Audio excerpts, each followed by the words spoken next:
काट कर देखने लगे कि इसमें ये है या नहीं है। जब नहीं पाया तो उसी समय उन्होंने वो सारे के सारे ग्रंथों को पानी में फेंक दिया। कितने कष्ट आए इसका एक प्रतिनिधि उदाहरण है कि अलकनंदा को पार करते करते उनकी ये आदत हुई कि एक बार वो नैराश्य मन में आया कि इस जीवन को त्याग देना चाहिए, परंतु दूसरे ही क्षण फिर आशा संचरित हुई कि नहीं, जीवन त्यागना तो कायरों का काम है, मुझे संघर्ष करना चाहिए और मैं इस पर विजय प्राप्त करूंगा। तो फिर ये आगे निकले। ये इस तरह के कई उनके आए, जब जंगलों में आदमी घूमता है, विचरण करता है, तो एक ऋषि ने जो है वो इनके ऊपर हमला किया, पर निडर सन्यासी। ये एक बहुत इंटरेस्टेड एक नरेशन है। बहुत जगह गए, देखा कहीं से ज्ञान पिपासा शांत नहीं हुई। किसी ने बताया मथुरा में गए। मथुरा में ये दंडी स्वामी विरजानंद जी महाराज हैं, जो प्रज्ञाचक्षु थे, जिनकी आंखें चली नहीं थी, परंतु थे बहुत आर्ष विद्या के धनी थे और बहुत बड़े पंडित थे। तो इन्होंने जाकर कहा, दरवाजा खटखटाया तो भीतर से आवाज आई, कौन है? तो ऋषि दयानंद ने उत्तर दिया, मैं यही तो जानने आया हूं कि मैं कौन हूं। बस गुरु ने समझ लिया कि आज तेरे दरवाजे पे सच्चा शिष्य उपस्थित हो गया है। उन्होंने बहुत सारे प्रतिबंध थे क्योंकि ये सन्यासी थे, परंतु फिर भी इनको वहां रहने की इजाजत मिली और इन्होंने आगे वहां से शिक्षा ग्रहण करी। अब हम आगे कंटिन्यू करेंगे। बिल्कुल, बहुत ही अच्छी और ज्ञानवीन जानकारी हमें प्राप्त हुई है। तो सभी दर्शकों से निवेदन है कि देखते रहें यूट्यूब चैनल।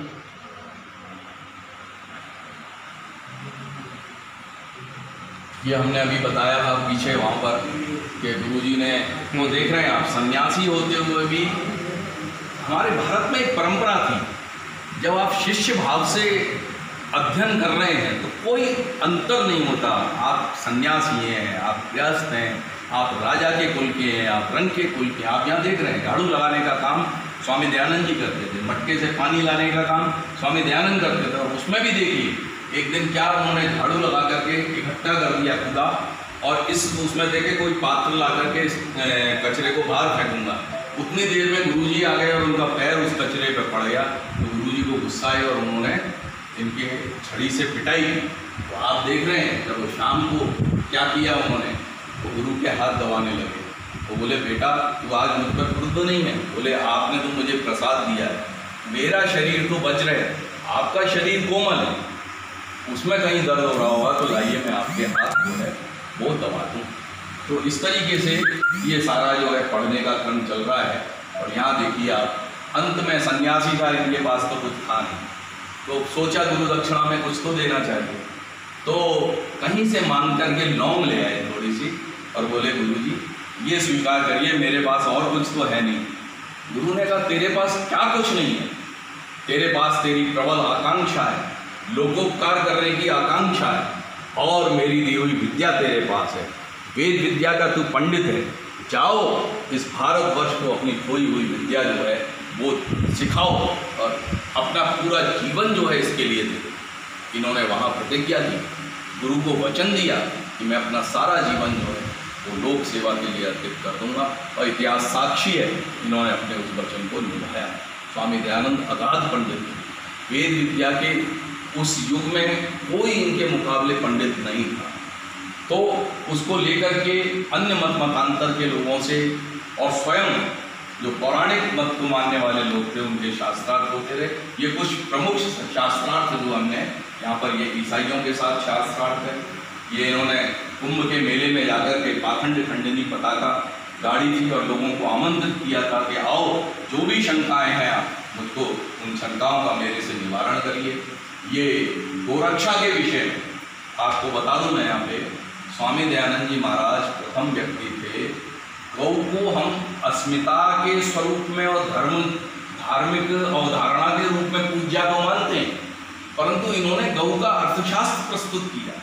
गौ करुणा निधि एक छोटी सी पुस्तक लिखी और इन्होंने बताया कि गाय को मारने से कितनी हानि है और गाय को न मारने से कितने मनुष्यों का उपकार होता है, वो गिनती करके बताई। और उस आधार पर इन्होंने अंग्रेजों को कहा कि आप विक्टोरिया महारानी को लिखो कि गौ रक्षा होनी चाहिए, गौवध तुरंत बंद होना चाहिए। इसके लिए इन्होंने बहुत प्रयास किया था। फिर बहुत सारे ये शास्त्रार्थ का है। ये एक यहाँ पर ये कि स्वामी जी जातिगत ऊंच नीच को बिल्कुल नहीं मानते थे। स्वयं औदीच्य ब्राह्मण कुल के थे, परंतु इनका कोई अभिमान नहीं था। इनके लिए हर व्यक्ति समान था। एक नाई जो है, आप देख रहे हैं चित्र में, रोटी लेकर के आया तो किसी ने कहा महाराज इसकी रोटी कैसे खाइएगा, ये तो नाई है। तो स्वामी दयानंद ने हंस करके उत्तर दिया, नहीं नहीं भाई, गेहूं की रोटी है, ये नाई की रोटी नहीं है, ये गेहूं की रोटी है, मैं इसे जरूर खाऊंगा। तो इस तरह के कुछ प्रकरण हमने दिए हैं। कई लोगों के जीवन बदल गए। एक पन्नालाल सेठ थे, उनका लड़का था, ये बड़ा इसका जीवन ऐसा ही था, परंतु जैसे ही स्वामी जी की सेवा में आया, इस पर चमत्कारिक वो हुआ, उसने अपने जीवन को सुधारा। ये काशी शास्त्रार्थ के 3 दृश्य हैं जो बहुत बड़ा शास्त्रार्थ हुआ था। 60,000 लोग इस शास्त्रार्थ में उपस्थित थे, परंतु जब स्वामी जी को विजित नहीं कर पाए तो दंगा करके, पत्थर आदि फेंक करके आप देखते हैं कि प्राण हरण की चेष्टा की। परंतु उस समय रघुनाथ कोतवाल जो वहाँ के कोतवाल हुआ करते, उन्होंने स्वामी जी के इसकी रक्षा की, जान की। और ये एक बहुत टर्निंग पॉइंट है ऋषि दयानंद के जीवन में। ये घटना मैं बताऊँगा। स्वामी दयानंद को, जैसा मैंने अभी पिछले कहा था कि 18 घंटे की समाधि प्राप्त हुई, उसके बाद क्या शेष रह जाता है? आप 2 प्रतिज्ञाएं करके चले थे, सच्चे शिव को प्राप्त करूँगा, मृत्यु पर विजय प्राप्त करूँगा। वो दोनों ही प्रतिज्ञाएं आपकी पूरी हो गई। आपको 18 घंटे का समाधि सुख मिल गया। आप मोक्ष में जाने के लिए बिल्कुल द्वार आपके खुल चुके हैं, आपको कुछ नहीं करना है। परंतु स्वामी जी एक दिन जब समाधि लगा कर बैठे थे, आवाज आई, आँख खुली, बड़ा कारुणिक दृश्य देखा। एक माँ अपने बच्चे को बहाने के लिए कफन में लपेट करके जो कपड़ा लाई थी, वो उसकी साड़ी का टुकड़ा था। उसने अंधेरे में उसको बहा करके उस कफन को लेके वापस अपनी लज्जा को ढकने के लिए उसको पहन लिया। स्वामी जी उस दिन फूट फूट करके रोए कि ये देश जो सोने की चिड़िया कहा था, आज वहाँ की ऐसी स्थिति हो गई कि एक माँ के पास अपने बच्चे के कफन के रूप में एक कपड़ा छोटा सा उपलब्ध नहीं है। वो अपनी लाज को हटा करके उस बच्चे को बहा करके पुनः उसी कफन को अपने बदन पे डाल। स्वामी जी ने उस दिन व्रत लिया कि मेरा मोक्ष तो जब होगा, जब हो जाएगा, मुझे कोई आवश्यकता नहीं है, पर इनको मोक्ष दिलाना, इनको अच्छा जीवन दिलाना, इनको उन्नति के पथ पे ले जाना, ये मेरा आज से काम होगा। तो स्वामी जी इस तरह से, ये स्वामी जी के शारीरिक बल का प्रतीक है। कासगंज की घटना है, बैल आ रहे थे, स्वामी जी ने, सब लोग तो डर गए और स्वामी जी ने उसको हटा दिया। ये स्वामी जी का एक सेवक थे, पंडित इच्छाराम जी, उनके सिर में दर्द हो रहा था। स्वामी जी को पता चला, आके सिर दबाने लगे। वो एकदम से हड़बड़ा गए, अरे महाराज आप कहाँ मेरे? बोले सब मनुष्य एक समान होते हैं, दुख में हर एक को दूसरे का साथ देना चाहिए। तो इस तरह के बहुत सारे उदाहरण हैं।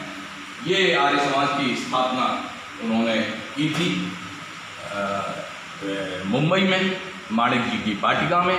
तो उसका दृश्य हमने यहाँ दिखाया और आर्य समाज ने अपने स्थापना से लेकर के अब तक जो कार्य किए वो अपने आप में एक इतिहास हैं और इतिहास के स्वर्णिम पृष्ठों में वो सारे उनके कार्य उन्होंने कुछ दर्ज हो चुके हैं।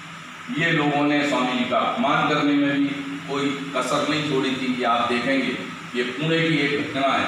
लोगों ने वहाँ पर ये गर्भानंद सरस्वती गधे पे लिख दिया ताकि स्वामी जी अपमानित हो जाए और ईंट पत्थर फेंकने लगे, पर महर्षि दयानंद पे इन चीज़ों का कोई प्रभाव नहीं पड़ता था। ये महादेव गोविंद रानडे साहब हैं जो कि जिन्होंने ये सारी व्यवस्था की थी। और स्वामी जी का प्रभाव वहाँ उस समय के बहुत सारे बुद्धिजीवियों पे था, बहुत सारे उनके शिष्य बने। आगे चलेंगे।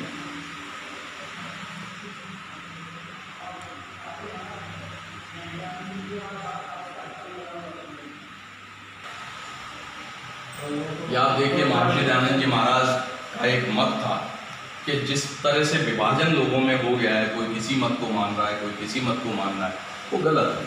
सच्चाई तो एक है ना, तो क्यों ना मिल बैठ करके सब एक सच्चाई को कर लेते हैं। तो उन्होंने जिस समय विक्टोरिया आई थी, दिल्ली में दरबार लगा था, तो वहाँ ये दिल्ली में पहुँच गए और इन्होंने जो है समस्त धर्माचार्यों को, मताचार्यों को आमंत्रित किया कि आइए मिल कर के बैठिए।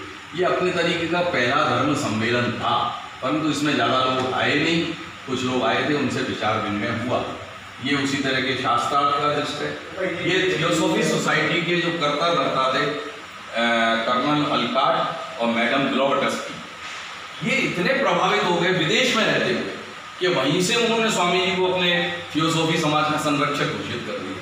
स्वामी जी ने भी कहा कोई बात नहीं है, यहाँ आए, मिले स्वामी जी से, सब कुछ हुआ, परंतु धीरे धीरे स्वामी जी को पता चला कि ये ठीक है, बातें तो वेद की और बातें तो सिद्धांतों की करते हैं, पर कार्यकलाप में कहीं ना कहीं ये जो है ऑकल्ट साइंसेज को और इस तरह की चीज़ों को करते हैं। तो इन्होंने धीरे से थियोसॉफिकल सोसाइटी से अपना, क्योंकि इनको कोई अध्यक्ष बनाने, विश्व अध्यक्ष बना दिया, वो मोह तो कभी था ही नहीं, तो इन्होंने अपने आप को दूर कर दिया।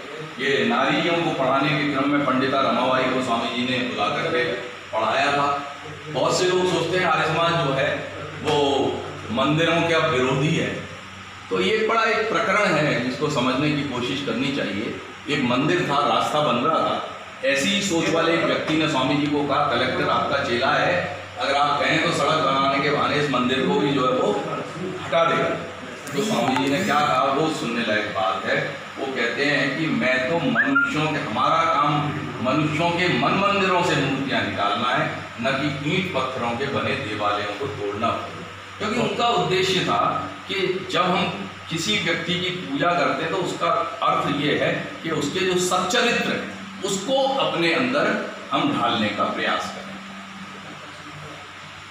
ये पंडित दिलीप राम जी अजमेर में मिलने आए थे, एक घटना हुई, चित्तौड़ की घटना है। स्वामी जी जा रहे थे, नीचे से जगा लिया, किसी ने कहा आपने मंदिर को कर दिया, तो उनका नहीं, ये बच्ची खेल रही है, मैंने मातृशक्ति को नमन किया है। तो इस तरह के बहुत सारे ये उदयपुर के दृश्य हैं। अब ये चलते चलते जो यहाँ पर आकर के महाराणा सज्जन सिंह जी हैं, श्री आनंद जी महाराज बैठे, महाराणा सज्जन सिंह जी रोज पढ़ने आते, रोज स्वामी जी से पढ़ने आते थे। ये एक विशेष बात, यहाँ एक बड़ा अच्छा सा वो वर्णन है इसका। एक बार महाराणा सज्जन सिंह जी ने कहा है इनको कि महाराज एक काम करो, ये तो मैं जानता हूँ कि आप मूर्ति पूजा नहीं करोगे, आप एक काम करिए, बस खंडन छोड़ दीजिए, और ये जो एक हमारा जो सारा का सारा साम्राज्य है, इसके जो अधीश्वर हैं वो एकलिंगी महादेव है, और आपका उनको महंत बना दूंगा मैं। तो स्वामी जी हंस के कहने लगे कि तेरे राज्य को तो मैं एक दौड़ लगाऊंगा और पार कर दूंगा, और परम पिता परमात्मा के साम्राज्य को असत्य बोल के मैं कैसे पार करूंगा। तो सज्जन सिंह जी बोले, महाराज मैं तो माफ़ करें मेरे को, मैंने केवल परीक्षा लेने के लिए ये बात कही थी। तो ये इंटरेस्टिंग है, ये सत्याप्रकाश का लेखन चल रहा है, पंडित भीमसेन जी लिख रहे हैं, स्वामी जी बोल रहे हैं। ये एक दृश्य मैंने जैसा भी आपको पीछे बताया था कि योग दर्शन में लिखा हुआ है कि जब उच्च कोटि की समाधि को कोई व्यक्ति प्राप्त करता है तो उससे पहले बहुत सारी विभूतियाँ, उसको बहुत सारी सिद्धियाँ मिल जाती हैं। स्वामी जी ने कभी दिखाया नहीं, अनायास उदयपुर की ही घटना है। ये दूध तलाई का क्षेत्र है जो अपने पास में ही है। स्वामी जी जब घूमने जाते तो एक दिन मौज में आकर के जल के ऊपर पद्मासन लगाते, तो वो सहजानंद जी यहाँ पर एक शिष्य बने थे इनके, इन्होंने देख लिया, इसलिए ये दृश्य जो है वो प्रकाश में आ गया, और इसी को हमने अंकित किया है उनकी, और उनको अंकित नहीं किया है। तो ये चीज़ है, यहाँ पर उन्होंने अपनी परोपकारी सभा की स्थापना की थी कि मेरे बाद ये 23 सभासद जो हैं वो काम करेंगे, और महाराणा सज्जन सिंह जी को उसका अध्यक्ष बनाया। ये शाहपुरा के, जैसे मैंने आपको कहा ना, बहुत से राजे और नवाब जो हैं वो स्वामी जी के मुरीद थे, उनके शिष्य थे। शाहपुराधीश बहुत प्रभावित थे। आप यहाँ से उदयपुर से जाके शाहपुरा गए